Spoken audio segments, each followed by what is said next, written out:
The Galactic Academy's xenobiology classroom fell silent as Professor Zektar's massive form shifted behind the lectern. The Vorthak educator stood nearly 3 meters tall, his chitinous exoskeleton gleaming under the artificial lighting, mandibles clicking in what the assembled students had learned to recognize as amusement. "Today," Zektar announced, his voice a low rumble that vibrated through the chamber, "we discuss apex predators, those creatures that sit atop their respective food chains, unchallenged masters of their domains." The diverse collection of students, representing dozens of species from across the galaxy, leaned forward with interest. Crystalline Zilithians chimed softly to each other, while the fur-covered Malthrak's ears perked up attentively. In the back corner, a single human sat quietly, seemingly absorbed in taking notes on a primitive paper pad. Marcus Chen had been the first of his kind to qualify for the Academy's prestigious xenobiology program. Earth was still considered a backwater world by galactic standards, barely having achieved faster-than-light travel a generation ago. Most of his classmates viewed him as a curiosity at best, a representative of a species that had somehow stumbled onto the galactic stage despite their obvious limitations. "The Vorthak hunting mantis of my homeworld," Professor Zektar continued, his compound eyes glittering, "grows to 5 meters in length. Its reflexes are 17 times faster than the average sapient species. Its exoskeleton can deflect most energy weapons, and its razor-sharp forelimbs can slice through reinforced steel." A holographic projection materialized above the class, showing the terrifying insectoid creature in all its deadly glory. Several students instinctively recoiled. "The Thylorian Shadowstalker," Zektar went on, clearly enjoying himself, "can bend light around its form, becoming essentially invisible. It hunts by paralyzing its prey with neurotoxic venom before consuming them alive. Slowly, over several days, another hologram appeared, a writhing, tentacled nightmare that seemed to shift and blur even in the projection. This time, even some of the larger, more confident students shifted uncomfortably in their seats. The Razak deathworm of the desert moon Kethmore measures up to 20 meters in length and can sense the heartbeat of prey from 3 kilometers away. It burrows through solid rock as easily as you or I move through water, emerging without warning to swallow its victims whole. The projections continued, each more terrifying than the last. The professor's mandibles clicked with increasing satisfaction as he watched his students grow more and more unsettled. This was his favorite lecture, the one where he reminded these young sapients that the galaxy was full of creatures that could end them without effort. Finally, his compound eyes fixed on the human in the back corner. Marcus hadn't looked up from his notes once during the entire presentation, seemingly unbothered by the parade of nightmarish predators.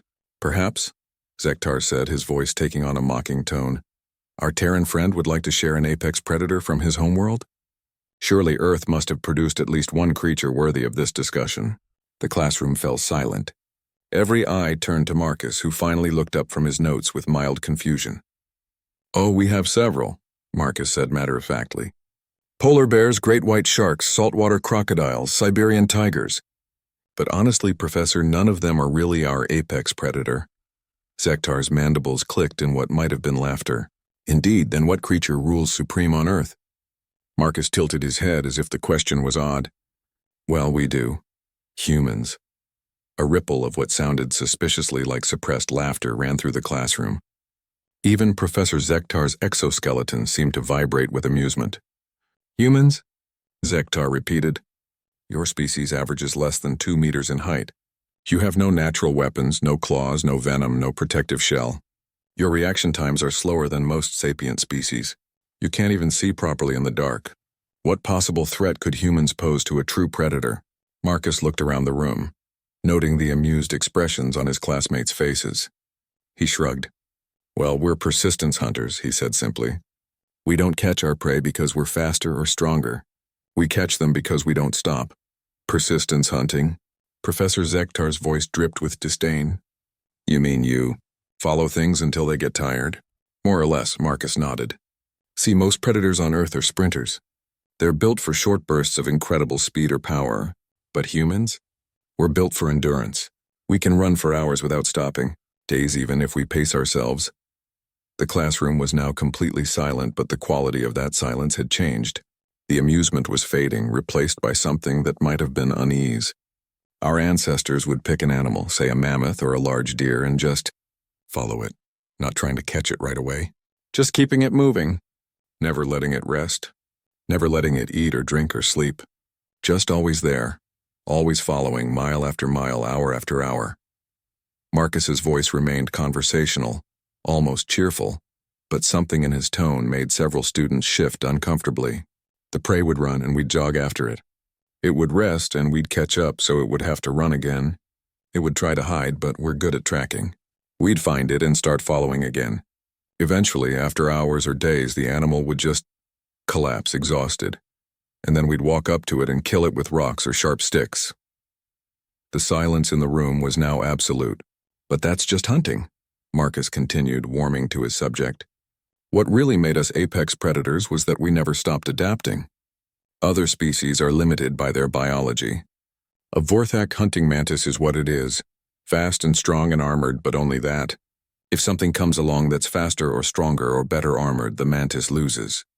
He looked directly at Professor Zektar. But humans? We make tools. We domesticate other species to help us. We alter our environment to suit us. We learn.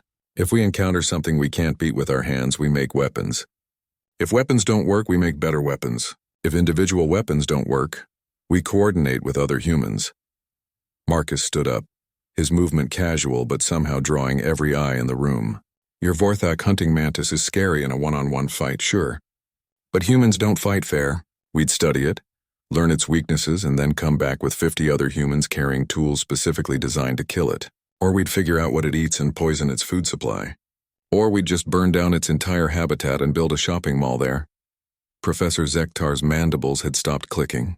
His compound eyes were fixed unblinkingly on the human. The thing about humans, Marcus said, his voice still pleasant and conversational, is that we don't just want to survive in nature. We want to control it. We want to remake it, and we're very, very good at getting what we want. He sat back down and returned to his notes as if nothing had happened. Anyway, he added cheerfully, that's why most of the predators I mentioned earlier are endangered species now. We decided we didn't want them around anymore. The classroom remained silent for a long moment. Professor Zektar's exoskeleton had gone very still. Class dismissed, the professor finally said, his voice barely above a whisper. As the students filed out, many of them gave Marcus a wide berth. But Marcus just packed up his primitive paper notes and headed for the door, humming softly to himself. Behind him, Professor Zektar stood alone in his classroom, compound eyes staring at nothing, finally understanding why the galaxy's ancient predator species were already going extinct on worlds where humans had settled. The apex predator had arrived, and it didn't announce itself with roars or displays of strength. It just smiled politely and took notes.